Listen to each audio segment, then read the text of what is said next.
This is BBC North. Look North is presented by Harry Gration and Judith Stamper.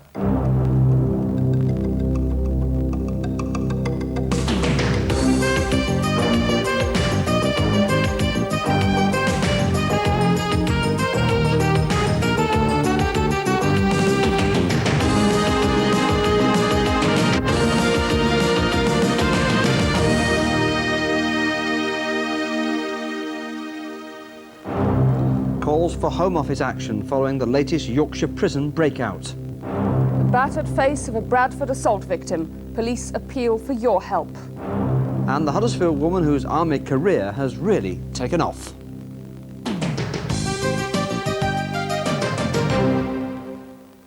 And also in tonight's programme, tributes as Polish war veterans in the region celebrate a golden anniversary.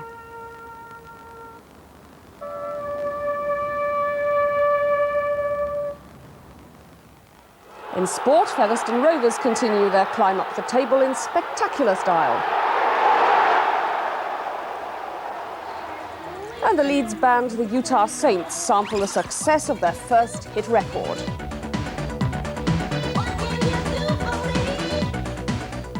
But first, tonight's main news. The Home Office is being urged to take immediate action to improve security at Lindholm Prison near Doncaster, following the latest in a series of escapes by inmates.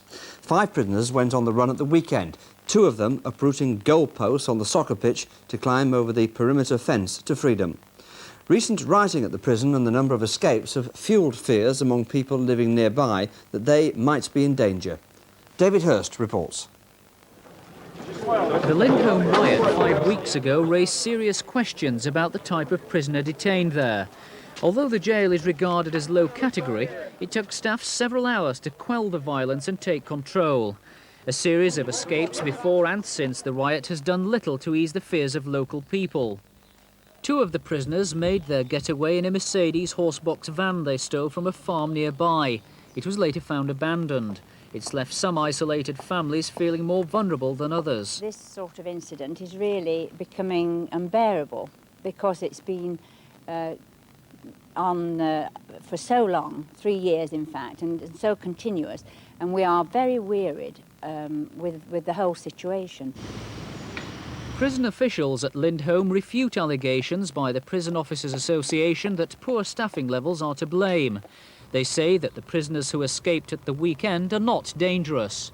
Yes, certainly. We could put 2 fences, we could put dogs, we could call ourselves a Category B establishment, but we're not. We're a Category C establishment, and the security here reflects that.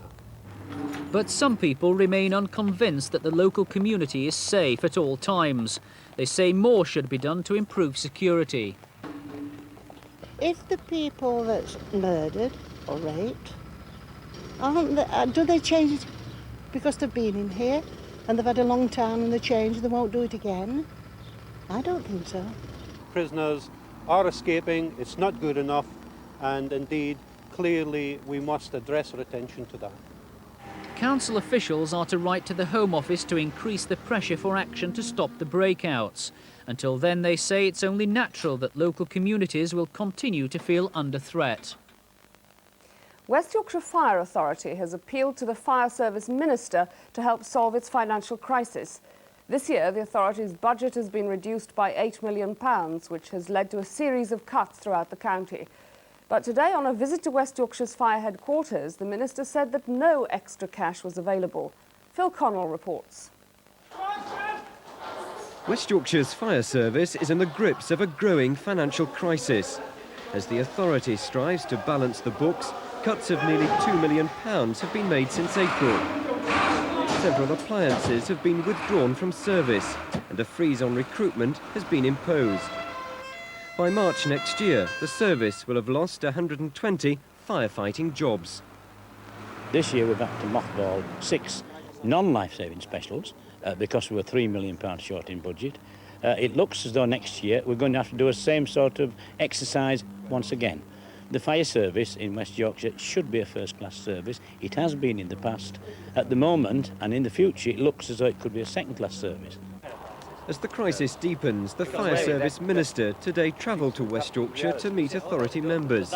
He was told government spending targets are causing irreparable damage and failed to account for the extra cost in covering West Yorkshire's urban and rural communities. Cash here, then they would have to provide more cash elsewhere, and that means that your total government spending would have to be increased. And once you do that, you encourage inflation. As the Fire Authority looks ahead to setting next year's budget, there are fears tonight that more extensive cuts may be on the way. Without additional resources, closing some of West Yorkshire's fire stations may be the authorities' only option. Detectives investigating a brutal attack on a 17-year-old Bradford woman say they desperately need the public's help if they are to find the attacker who left her for dead on waste ground 8 days ago. They hope a disturbing photograph showing the extent of Theresa Munn's injuries will prompt witnesses to come forward with vital clues. Katie Oscroft reports. Theresa Munn was brutally beaten and left for dead over a week ago. This photograph shows the extent of her horrific injuries, for which she's still receiving round-the-clock treatment in Bradford Royal Infirmary. Little is known about her whereabouts on the night of the attack. She was found wandering, battered and dazed in Manor Row in Bradford a week last Sunday morning. She'd been last seen leaving Maggie May's pub the night before. It's vitally important that we get hold of whoever is responsible as quickly as possible. Someone out there may well know who is responsible. We want them to come forward, or indeed anyone that's seen Theresa or something unusual. An intensive inquiry is continuing into the attack on Theresa Munn. Detectives say whoever assaulted her meant to kill her, and he must be caught. Detectives are asking anyone with information which may help their inquiry to contact them at the incident room in Bradford. The telephone number is Bradford, that's 0274 373130. That's 0274 373130. The Leeds-based food retailer Asda today announced plans to raise over £350 million through new shares to help pay off their massive debts. Asda has borrowings of almost £1 billion after buying out part of the Gateway supermarket chain. This report from our business and industry correspondent, Nick Wood. Today's announcement by Asda is seen as coming far too late by some city analysts. Competitors Sainsbury's, Tesco and Argyle, representing the Safeway chain, have already had successful rights issues this year, creaming off potential investment. But an Asda spokesman said he was confident the move could raise the cash, and there was a feeling among some local stockbrokers that shareholders would respond. I think people will understand that they need it. I don't think they will like it, but Asda haven't called on shareholders for many, many years. And obviously they need it now and are pretty desperate, and that's the understatement of the year. Asda's poor performance and the lack of leadership from the top has inevitably led to speculation about a possible takeover. Any bid from a major British competitor would lead to monopolist problems, but several German names, including Aldi, Tengelmann and Metro, are said to be interested. They're unlikely to want to buy into bad debt, but a successful rights issue could whet their appetites. A Yorkshire woman has become the first female officer to command a regular unit of the British Army. Lieutenant Colonel Louise Lodge from Huddersfield in West Yorkshire today took command of a medical unit which gives vital backup to frontline troops during times of war. From Catterick Garrison in North Yorkshire, Mark Calvert reports. After 14 years as a medical officer serving with the British Army and United Nations across the world, Lieutenant Colonel Lois Lodge landed back in her native Yorkshire today to take up the most senior position ever held by a female officer in a frontline unit. She'll command the 130 mostly male soldiers of 24 Air Mobile Field Ambulance of the Royal Army Medical Corps, the Flying Doctors.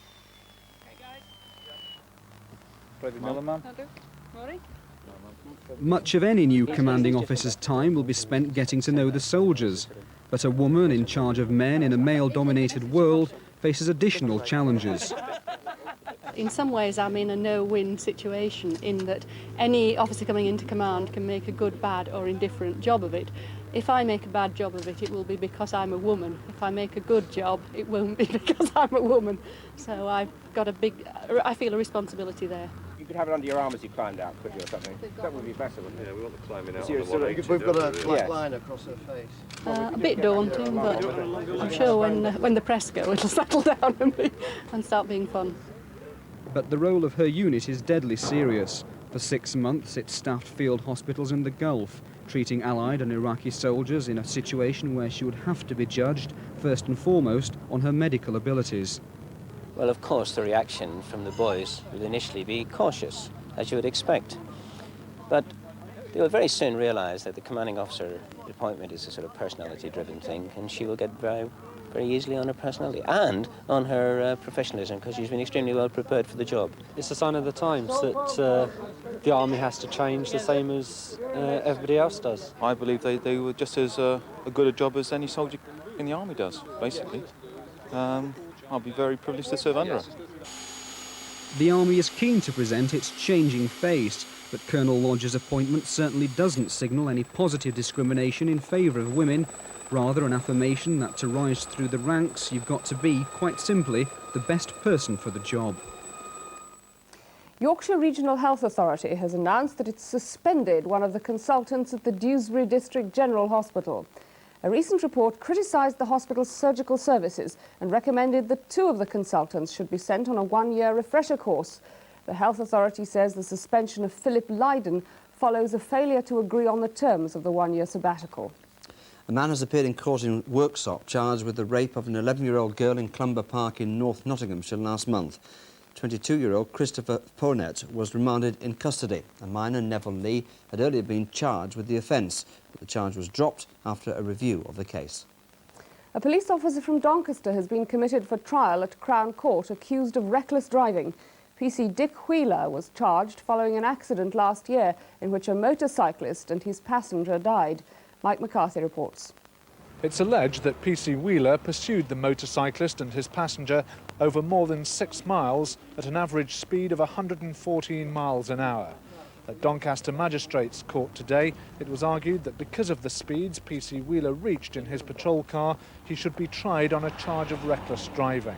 It was made clear that the charge related to the conduct of the pursuit and not to the accident in which 2 men died. After hearing submissions from both the prosecution and the defence, the magistrate, James Barry, decided that PC Wheeler should stand trial at Crown Court. Reporting restrictions were not lifted. Environmental campaigners say that plans to develop the site of a former gasworks in York could pose a threat to public safety.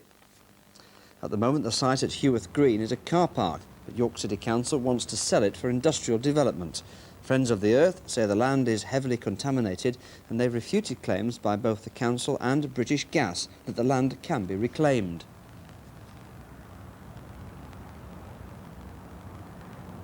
This car park and the adjoining land around it is heavily contaminated with arsenic, cyanides, things that can cause cancers and things that pose a very significant threat to the environment.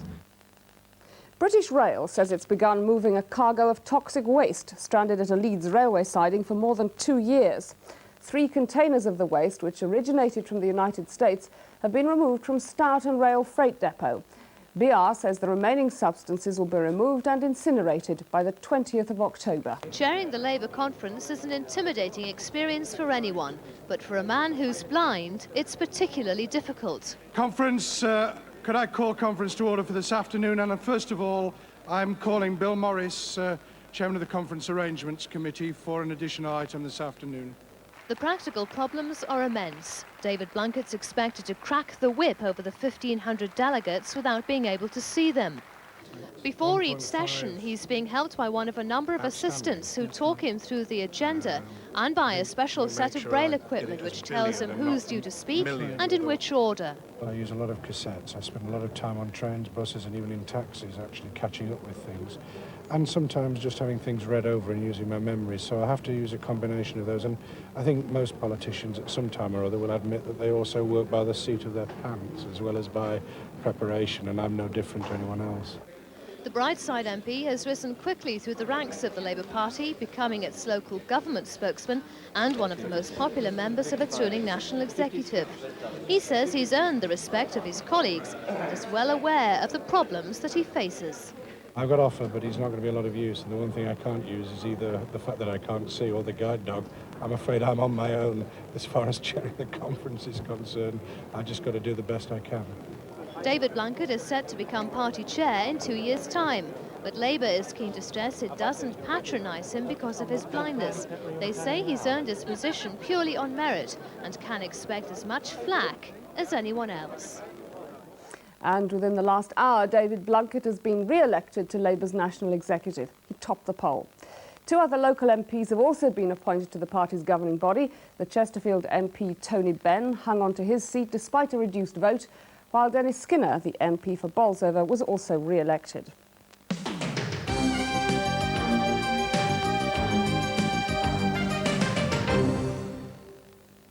Even after 50 years, the Second World War still evokes great passion and nostalgia for those who lived through it.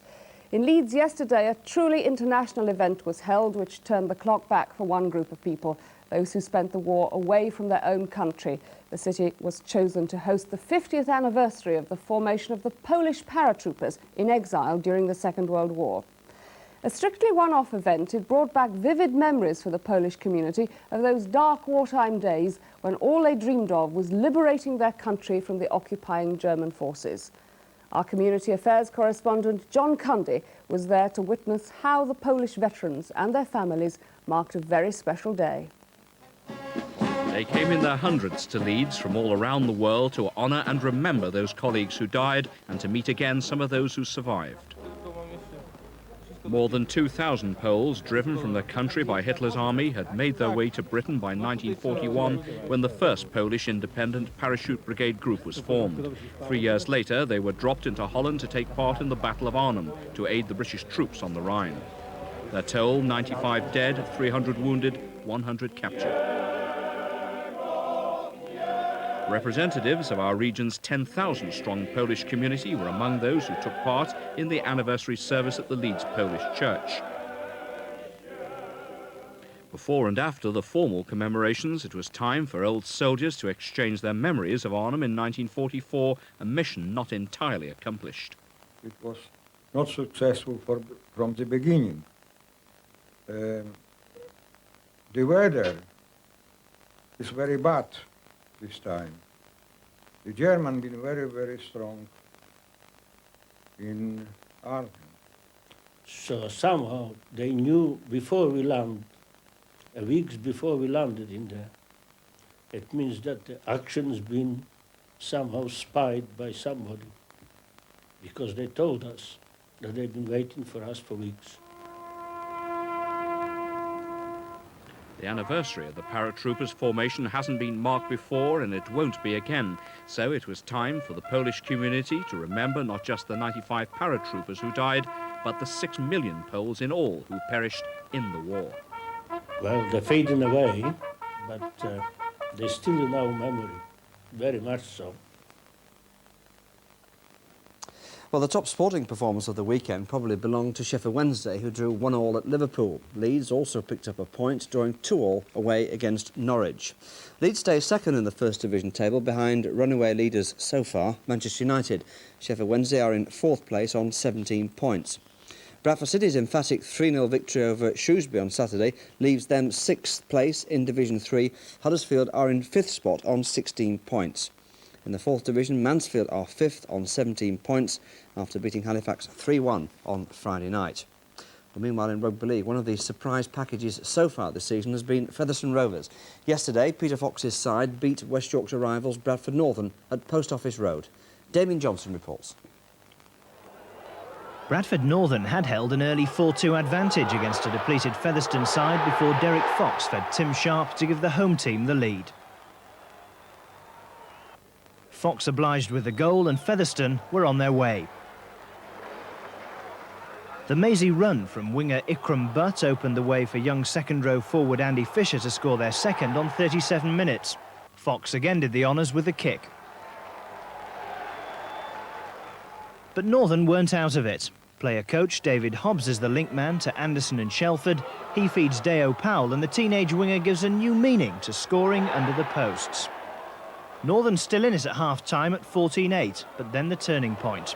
Darren Moxon's tackle on Featherstone's Chris Bibb was legal. The forearm smash that followed certainly wasn't. Moxon off, Bradford down to 12 men and facing defeat. The dependable boot of Derek Fox extended Featherstone's lead, a good effort from 35 yards. Another kick from closer range also found the target, 18-8, and Bradford effectively out of it. But the best was yet to come. Chris Bibb, floored by Darren Moxon earlier, got up to score the most spectacular try of the game, his crossfield run ending in a try in the corner. Featherstone 22, Bradford Northern 8, and Featherstone moved to third in the championship table. Well, climbing a very different ladder to the top of the Leeds pop group, the Utah Saints. Just a few months after they formed, they've taken the pop charts by storm and themselves by surprise. Tonight they're preparing for a sellout concert at Leeds University, the first performance in their hometown since hitting on what's proving to be a rather successful musical formula. Jeremy Hibbard reports. As overnight success stories go, this is one of the best. 5 months after pooling their talents as DJ and musician, Tim Utah and Jez Willis find themselves in the top 10.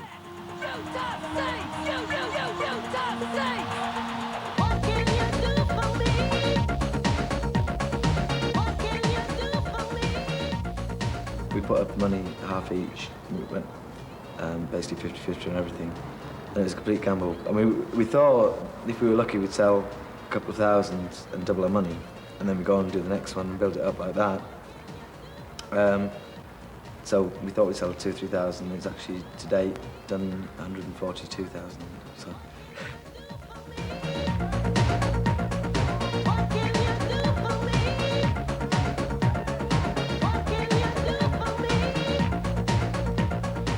To be honest with you, the whole thing hasn't really hit me yet, and you know, I watch it on Top of the Pops.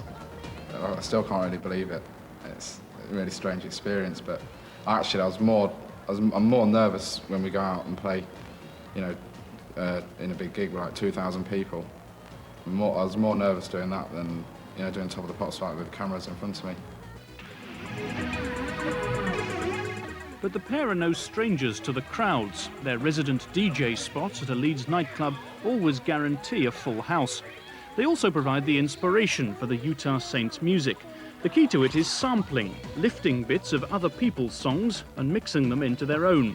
It's clever, even though the purists would call it cheating. If you're taking a sample from a record, you shouldn't take the essence of the record. If you take the essence of someone else's record and then make it the essence of your own record, then I think that argument holds. However, what we try to do is to take samples from a wide range of records and use them as instruments in the same way that the Beatles would use a guitar, for example.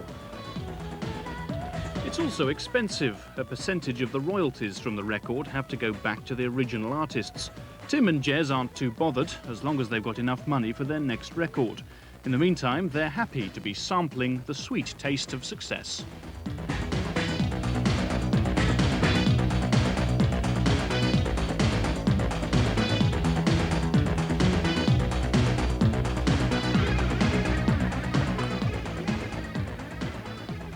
Great success story, and we hope that concert at Leeds goes well tonight. Now then, for a look at the region's weather. After a dry evening, clouds will thicken and outbreaks of rain will spread from the west later in the night.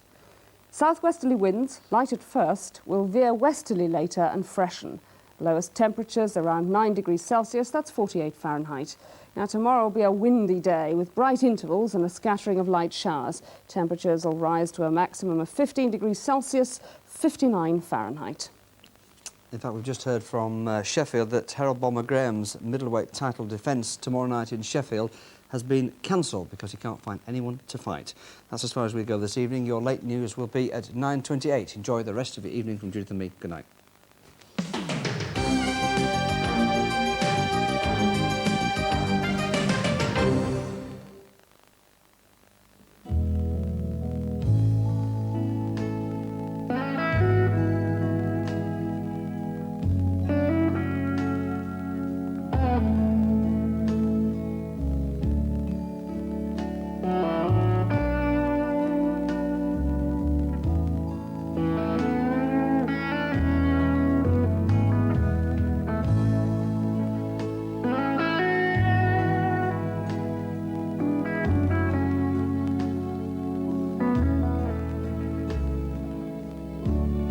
for all West Yorkshire.